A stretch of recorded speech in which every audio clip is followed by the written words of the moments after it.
ఉన్నారు? Welcome back to my channel Veena Sadhineni. ఈరోజు మనం అంతర్వేదికి వెళ్ళబోతున్నాం. గోదావరి పక్కనే ఉన్న ఈ ప్లేసెస్ అంటే అందరికీ ఇష్టమే. అంటే మొత్తం పల్లెటూరు వాతావరణం, పక్కనే పచ్చని చెట్లు, తర్వాత దేవాలయం, ఓ పక్కన బీచ్, ఇవన్నీ కలిసి ఉన్న ప్లేసే అంతర్వేది. తిరుపతి అనగానే వెంకటేశ్వర స్వామి ఎలా గుర్తుకొస్తారో, అంతర్వేది అనగానే ప్రతి ఒక్కరికి లక్ష్మీ నరసింహస్వామి దేవాలయం అయితే గుర్తుకొస్తుంది. ఇది చాలా ఫేమస్ అండ్ ఇక్కడికి వచ్చిన తర్వాత చాలామంది లైఫ్ మారుతుంది అని కూడా ఇక్కడ వాళ్ళు నమ్ముతూ ఉంటారు. వచ్చిన వాళ్ళు కూడా అదే నమ్మకంతో వస్తూ ఉంటారు. ఆంధ్రప్రదేశ్ రాష్ట్రంలో తూర్పుగోదావరి జిల్లాకు చెందిన ఈ అందమైన గ్రామం ఈ పుణ్యక్షేత్రానికి చాలా ప్రసిద్ధి అనమాట. ఇక హిస్టరీ గురించి చెప్పుకోవాలి అంటే ఒక్కొక్క యుగానికి ఒక్కొక్క స్టోరీ ఉందన్నమాట. అంటే కృతయుగంలో ఏం జరిగింది, త్రేతాయుగంలో ఏం జరిగింది, ద్వాపర యుగంలో ఏం జరిగింది, కలియుగంలో ఏం జరుగుతుంది అన్నది ఈ టెంపుల్కి వచ్చి తెలుసుకోవచ్చు అనమాట. సో కట్ షార్ట్ చేసి చెప్పాలి అంటే కృతయుగంలో వశిష్ఠ మహర్షి గౌతమి నది నుండి ఒక పాయను తీసుకొని వచ్చి సముద్రంలో కలిపి తపస్సు చేస్తున్నప్పుడు విలోచనుడు అనే ఒక రాక్షసుడు పదే పదే డిస్టర్బ్ చేయడం, ఆ తర్వాత వశిష్ఠ మహర్షి వాళ్ళ ఫ్యామిలీ మెంబర్స్ని హింసించడం లాంటివి చేస్తుంటే ధ్యానంలో ఉన్న ఆయన భరించలేక నరసింహస్వామిని పూజించారంట. అప్పుడు రాక్షసుల్ని సంహరించడానికే ఉన్నారు కాబట్టి లక్ష్మీ నరసింహస్వామి వెంటనే వచ్చి సంహరించేశారట. ఇది కృతయుగంలో కథ. ఇక త్రేతాయుగంకి వచ్చేసరికి రాముడు, లక్ష్మణుడు, ఆంజనేయుడు వీళ్ళందరూ అంటే రావణ్ణి సంహరించేసిన తర్వాత ఇక్కడికే వచ్చి దర్శనం చేసుకున్నారనమాట. అది త్రేతాయుగంలో చెప్పుకున్నారు. ఇక ద్వాపర యుగంకి వచ్చేసరికి బ్రహ్మపురాణం ప్రకారం అర్జునుడు తీర్థయాత్రలు చేస్తూ ఇక్కడికి కూడా వచ్చారని చెప్పుకుంటారు. మరి కలియుగంలో ఇప్పుడేం జరుగుతుంది అంటే ఒక గొల్ల వ్యక్తి స్వామివారిని చూసిన తర్వాత స్వామివారి కర్రతో ఆలయం నిర్మించారని ఇక్కడ చెప్పుకుంటారు.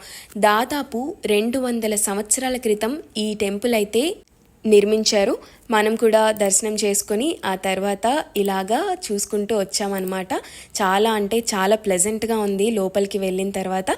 ఇక బయటికి రాగానే మనకి తీగలు కనిపించాయి, ఇంకా ఆగుతామా?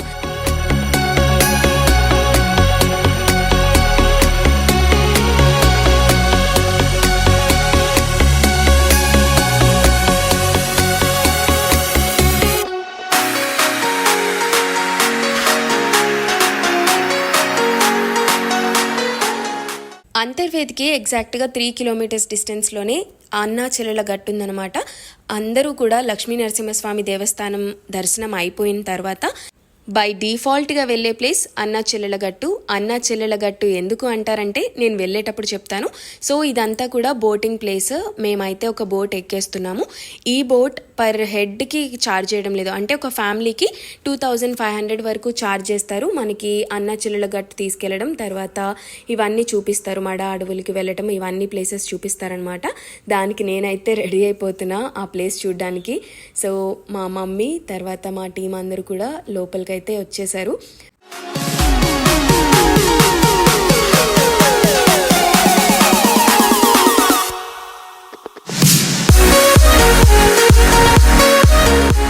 మేమైతే పర్సనల్గా బుక్ చేసుకుని వెళ్తున్నట్టు కాబట్టి మాకు 2500 రూపీస్ ఛార్జ్ చేశారు.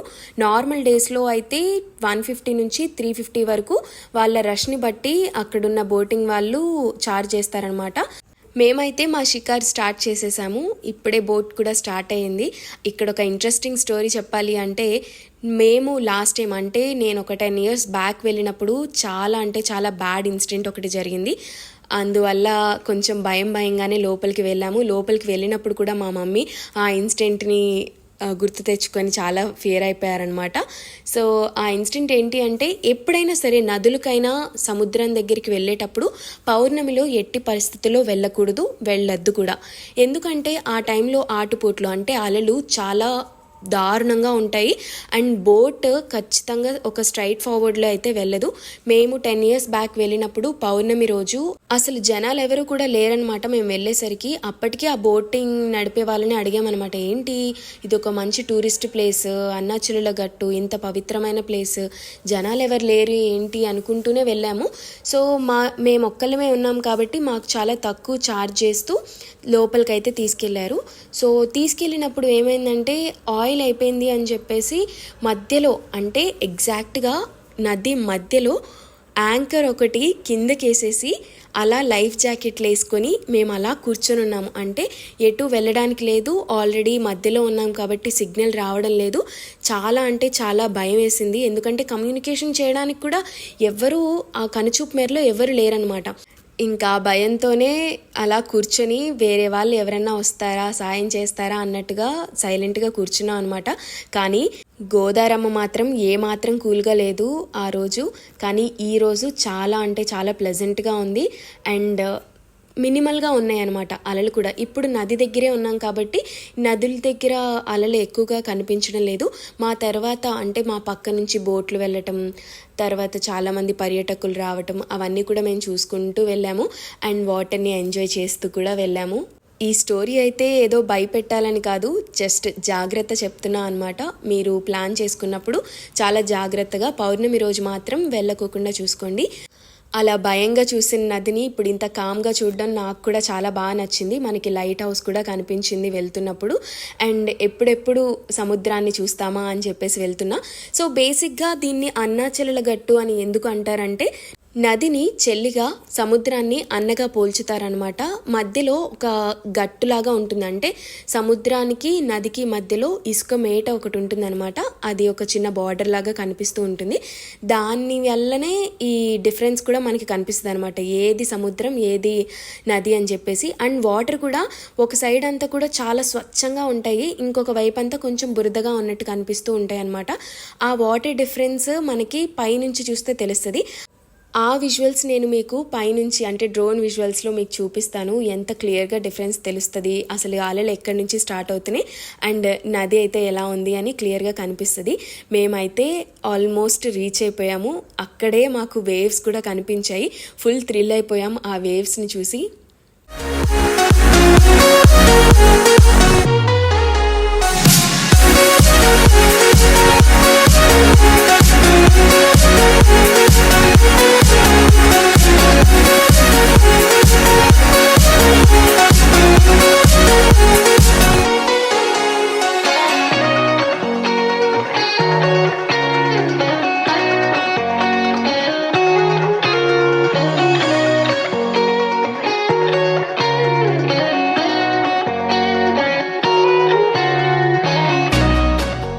అంతర్వేదిలో మేము డాల్ఫిన్స్ చూసామంటే ఎవ్వరూ నమ్మరు. అందులోనూ నదికి సముద్రానికి మధ్యలో చూసామంటే అసలు ఛాన్సే లేదంటారు. కానీ నిజంగా చెప్తున్నా, నేనైతే డాల్ఫిన్స్ ఖచ్చితంగా చూశాను. రెండింటిని అవి క్యాప్చర్ చేయడం కుదరలేదు, కానీ కొంచెం మీకు కనిపిస్తుంది అనమాట. నేను అవి కూడా చూపించడానికి ట్రై అయితే చేస్తాను. అయితే మేము చూసినప్పుడల్లా ఇంకొక డైరెక్షన్లో డాల్ఫిన్స్ ఎగురుతున్నాయి అనమాట. అందువల్ల మేము క్యాప్చర్ కూడా చేయలేకపోయాం. చాలా సర్చ్ చేసాము ఒక్క వీడియో వస్తుందేమో అని చెప్పేసి, కానీ కొంచెం కనిపించాయి అనమాట దగ్గర. మీకు కూడా కనిపించాయో మీరు నాకు కామెంట్ సెక్షన్లో చెప్పండి. కానీ నిజంగా నేనైతే డాల్ఫిన్స్ చూశాను, నా కళ్ళు నాకు అబద్ధం చెప్పవు. అన్నాచెల్లెల గట్టు చూస్తుంటే చాలా ఎక్సైటింగ్గా అనిపిస్తుంది, ఎందుకంటే దారి పొడవునా మేము డాల్ఫిన్స్ చూస్తున్నాం కూడా. ఈ డాల్ఫిన్స్ కూడా ఇలా ఎగురుతుంటే first time in my life I saw dolphin అని చాలా ఎక్సైట్మెంట్ ఫీల్ అయ్యాను.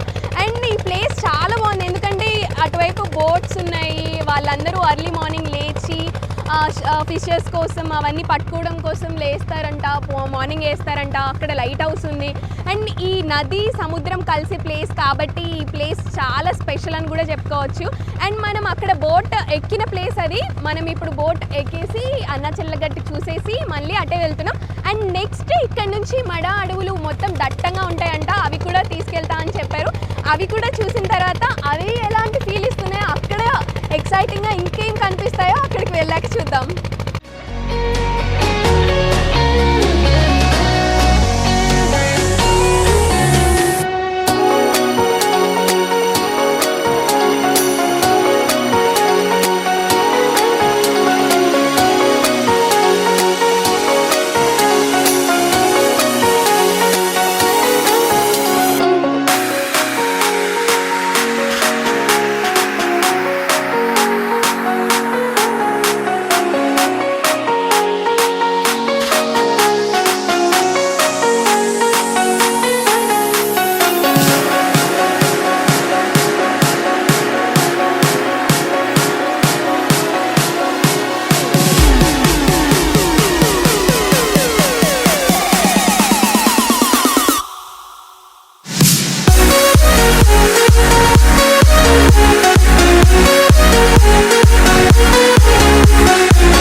చెల్లెల గట్టు అని తెలియక వచ్చినప్పుడైతే నేను ఫస్ట్ ఏమనుకున్నా అంటే ఓకే నదికి అటువైపుకి తీసుకెళ్తారేమో, అక్కడ ఏమన్నా ప్లేస్ ఉంటుందేమో, అంటే మనకి విజయవాడలో భవానీ ఐలాండ్ ఎలా ఉంటుందో అలా ఉంటుందేమో అని చెప్పేసి అనుకున్నా. కానీ ఇది దానికి దీనికి చాలా అంటే చాలా డిఫరెన్స్ ఉంది. ఎందుకంటే ఇది సంగమం అనమాట, నది సముద్రం కలిసే ఒక పవిత్ర సంగమం. ఇక్కడికి వచ్చిన తర్వాత చాలామంది పూజలు చేస్తూ ఉంటారు, అట్మాస్ని ఎంజాయ్ చేస్తూ ఉంటారు. నాలాంటి నేచర్ లవర్స్ ఇవన్నీ కూడా క్యాప్చర్ చేస్తూ ఉంటారు. మీలాంటి నేచర్ లవర్స్ నా వ్లాగ్స్ని చూస్తూ ఉంటారు. అలా మాట్లాడుకుంటూ అంతర్వేది తీరానికైతే చేరిపోయాము. మనం నెక్స్ట్ వెళ్ళబోయేది లైట్ హౌస్కి.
లైట్ హౌస్ అంతర్వేది బీచ్ నుంచి, అంటే అంతర్వేది అన్నాచెల్ల గట్టు దగ్గర నుంచి 1 కిలోమీటర్ డిస్టెన్స్లోనే ఉంటుంది. ప్రతి ఒక్కరికి ఎలా ఉంటుంది, పర్ హెడ్ 10 రూపీస్ ఛార్జ్ చేస్తున్నారు. అండ్ లోపల చాలా మెట్లు ఉంటాయి అన్నమాట. కొంచెం పెద్దవాళ్ళు అయితే ఎక్కలేరు, కానీ కొంచెం యూత్ అయితే ఎక్కేస్తారు. సో మా మదర్ కొంచెం ఎక్కలేకపోయారు. షీఈ్ ఆల్సో హార్ట్ పేషెంట్ కాబట్టి నాకే భయం వేసి నేనే వద్దని చెప్పాను. అండ్ పై నుంచి చూస్తే విజువల్స్ అయితే ఇలా ఉన్నాయి. సో ఇక్కడ క్లియర్గా కనిపిస్తూ ఉంది కదా, ఒకవైపు బురద నీళ్ళు, ఇంకొక వైపు మంచి నీళ్ళు అని చెప్పేసి. అలలు ఉన్న దగ్గర మొత్తం అంతా కూడా కొంచెం బురదగా అనిపించాయి. ఆ తర్వాత అటువైపు నుంచి వచ్చేవన్నీ కూడా చాలా స్వచ్ఛంగా ఉన్నాయి, నది నీరు కాబట్టి. ఇక అలలు అయితే అసలు ఎంత క్లియర్గా కనిపించాయంటే డ్రోన్లో అంత క్లియర్గా కనిపించాయి. భలే అనిపించింది. అలలన్నీ ఒక వరుసలో అలా కనిపిస్తూ ఉంటే చాలా బాగా అనిపించింది. అండ్ సన్ రైజ్ మేము చూడలేకపోయినా సన్సెట్కి ఇక్కడికి వచ్చేసరికి అది ఇంకా బెస్ట్ ఫీలింగ్ అనమాట. సో ఇటువైపు నుంచి క్లియర్గా మీకు కనిపిస్తూ ఉంటుంది. ఎందుకంటే పక్కన లైట్ హౌస్ ఉంది. లైట్ హౌస్ యొక్క విశేషాలు ఏంటో మీకు చెప్పాల్సిన అవసరం లేదు కదా, ఎందుకంటే అది జాలర్లు ఎవరైతే వేటకు వెళ్తారో చేపల వేటకి వారికి దిక్సూచిలాగా ఈ లైట్ హౌస్ పనిచేస్తూ ఉంటుందన్నమాట. ఇది ఎన్నో వేళ్ల సంవత్సరాల నుంచి దీన్నే పాటిస్తూ వస్తున్నారు. ప్రతి ఒక్క సముద్రం దగ్గర కూడా ఈ లైట్ హౌస్ కామన్గా ఉంటుంది. చెన్నై కానీ, వైజాగ్ కానీ, ఇక్కడ కానీ, లేదంటే సూర్యలంక కానీ ఎక్కడైనా సరే లైట్ హౌస్ మాత్రం కన్ఫర్మ్గా ఉంటుంది. అవన్నీ ఇప్పటివి కూడా కాదనమాట, ఎప్పుడో బ్రిటిషర్స్ ఆ టైంలోనే దీన్ని ఒక వ్యూ ఫైండర్ లాగా పెట్టారనమాట. అక్కడ ఉండే వాళ్ళకి, అంటే ఎవరైతే జాలర్లు లోపల ఉంటారో వాళ్ళకి దీనివల్ల అరైవల్ పాయింట్ కానీ డెస్టినేషన్ పాయింట్ కానీ ఈజీగా తెలుస్తుందనమాట. మెయిన్ నైట్ వచ్చే వాళ్ళకి మనలాగా రోడ్డు కాదు కదా, లోపల వాటర్ లోపలికి వెళ్ళిన తర్వాత మొత్తం అంతా ఒకలానే ఉంటుంది. అసలు ఎటు వెళ్ళాలో కూడా అర్థం కాదు. అది బోట్లో వెళ్ళే వాళ్ళకి మాత్రమే ఆ ఫీలింగ్ తెలుస్తుంది. ఈ వ్యూ ఫైండర్ మాత్రం ఉండటం వల్ల ఏంటి అంటే ఈజీగా కనిపెట్టచ్చు. బోట్లో ఉన్న వాళ్ళకి వ్యూ ఫైండర్ ఖచ్చితంగా ఉంటుంది కాబట్టి దానిలో నుంచి కనుక చూస్తే మనకి లైట్ ఎక్కడి నుంచి వస్తుంది అన్నది బేసిక్ సెన్స్ అయితే ఉంటుంది. అక్కడ దాన్ని చూసుకుంటూనే వాళ్ళందరూ ట్రావెల్ చేస్తారు. లైట్ హౌస్ పైనుంచి చూస్తే నది ఏది సముద్రం ఏది క్లియర్గా కనిపిస్తూ ఉన్నాయి కదా. అండ్ ఇంకొక వైపు చూసుకున్నట్లయితే మొత్తం అన్నీ కూడా పచ్చని పంట పొలాలు అవన్నీ కనిపించాయి. అసలు కోనసీమ అంటేనే పచ్చని పంట పొలాలు, తర్వాత పచ్చని చెట్లు, మొత్తం వాతావరణం ఇదంతా వేరే ఉంటుంది కాబట్టి ఆ వేరే అంతా ఇక్కడ కనిపించింది మాకు. దీనివల్లనే ది బెస్ట్ ఫీలింగ్తో మనం వెనక్కి కూడా రిటర్న్ అయిపోతూ ఉంటాము. ఇక్కడ అన్నాచెల్లుల గట్టు కనిపిస్తూ ఉందన్నమాట. ఇక్కడ ఇప్పుడు మనం చూస్తున్నదంతా కూడా ఒక అరైవల్ పాయింటే అనుకోవచ్చు. అంతర్వేది ఇంత అద్భుతంగా ఉంది కాబట్టి చాలా సినిమా షూటింగ్స్ ఇక్కడ చాలా జరిగాయి. అందులో అంటే బ్లాక్ అండ్ వైట్ సినిమాలు, మూగ మనసులు దగ్గర నుంచి సరిగమలు కానీ, మన్మధుడు కానీ, అప్పుడప్పుడు, పెళ్ళైన కొత్తలో ఇలా చాలా సినిమాలు జరిగాయి. మొన్న వచ్చిన ఈ వర్షిని వాక్స్ వీళ్ళ ఆల్బమ్ సాంగ్స్ కూడా ఇక్కడే షూట్ జరిగిందనమాట. సో కోనసీమ జిల్లాలు అంటే రాజమండ్రి, పాలకొల్లు ఇవన్నీ కూడా చాలా బ్యూటిఫుల్గా ఉంటాయి అన్నమాట. ఏ డిస్టర్బెన్స్ కూడా ఉండదు. అందువల్లే నేచర్లో పీస్ఫుల్గా సినిమా షూటింగ్లు చేసుకోవాలన్నా అందరూ ఇక్కడ దిగిపోయే వాళ్ళు అనమాట. ఇక రాఘవేంద్రరావు గారు లాంటి డైరెక్టర్స్ అయితే ఇక్కడ ఎన్నో సినిమాలు తీశారు. అప్పట్లో వెంకటేష్ గారి మూవీస్ కానీ చాలా మూవీస్ మనం చూస్తాం కానీ ఇప్పటికిప్పుడు నాకు అంత గుర్తు రావట్లేదు. కానీ నాకు గుర్తొచ్చిన మూవీస్ అయితే ఇవే. ఈ మూవీస్లో క్లియర్గా మనం చూడొచ్చు. మెయిన్ అష్టాచమ్మ కూడా మొత్తం కోనసీమ జిల్లాలోనే, అంటే ఇప్పుడు అంబేద్కర్ జిల్లా అయింది కాబట్టి అంబేద్కర్ జిల్లాగా చెప్పుకోవచ్చు. సో ఈ జిల్లాల్లోనే ఈ సినిమా షూటింగ్లన్నీ కూడా జరిగాయి. పీస్ఫుల్గా ఏదైనా ప్లేస్కి వెళ్ళాలి అంటే కోనసీమ జిల్లాలో ది బెస్ట్ ఆప్షన్ అనమాట.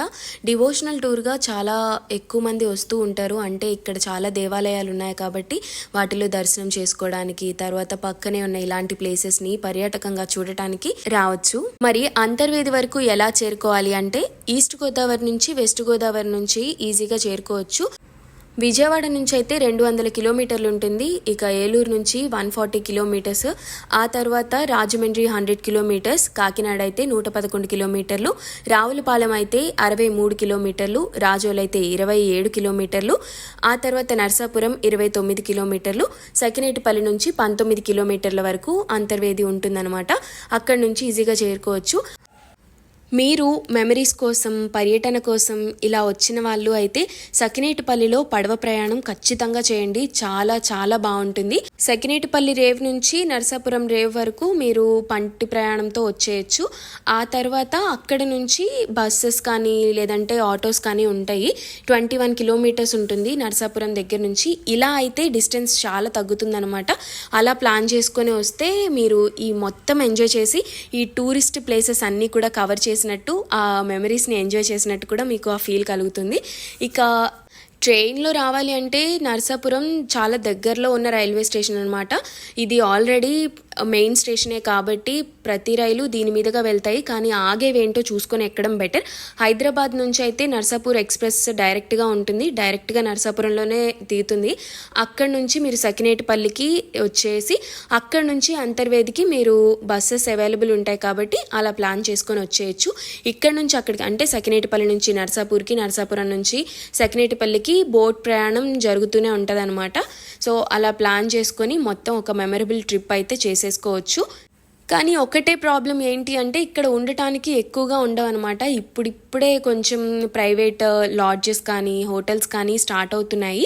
అంత ఈజీగా కూడా దొరకవు. అండ్ వీకెండ్స్లో అయితే చాలా కష్టం. ఫుల్ క్రౌడెడ్ ఉంటుంది కాబట్టి ఆల్రెడీ ఫిల్ అయిపోయి ఉంటుంది. సత్రాలు కొన్ని ఉన్నాయి. ఆ సత్రాలు కొంచెం దూరంలో ఉన్నాయి, అంటే రాజోల్ లాంటి ప్లేసెస్ నుంచి ఉన్నాయి. అలా చూస్తూనే ఈవినింగ్ అయిపోయింది. సన్సెట్కి మనం సిద్ధంగా ఉన్నాం కూడా. సో ఇక్కడి నుంచి సన్సెట్ చూస్తుంటే సో సరియల్గా అనిపిస్తుంది నాకైతే. ఎందుకంటే మీరే చూడొచ్చు ఎంత పీస్ఫుల్గా ఉందో. ఓన్లీ వాటర్ సౌండ్ వినిపిస్తూ అలా చల్లని గాలి, ఇవన్నీ ఎక్స్ప్లెయిన్ చేయాలంటే చాలా కష్టం. ఎవరైనా సరే ఇక్కడికి వచ్చి దీన్ని ఎక్స్పీరియన్స్ చేయాలి. మరి ఇంకెందుకు ఆలస్యం, అంతర్వేదికి తర్వాత కోనసీమ అందాలు చూడటానికి ఒక ట్రిప్ అయితే ప్లాన్ చేసుకోండి. ఈ వ్లాగ్ ఎలా అనిపించిందో మీరు నాకు కామెంట్ సెక్షన్లో చెప్పండి. Thank you so much for watching. నేనైతే ఈ సన్సెట్ని ఎంజాయ్ చేస్తాను. Please subscribe to my channel.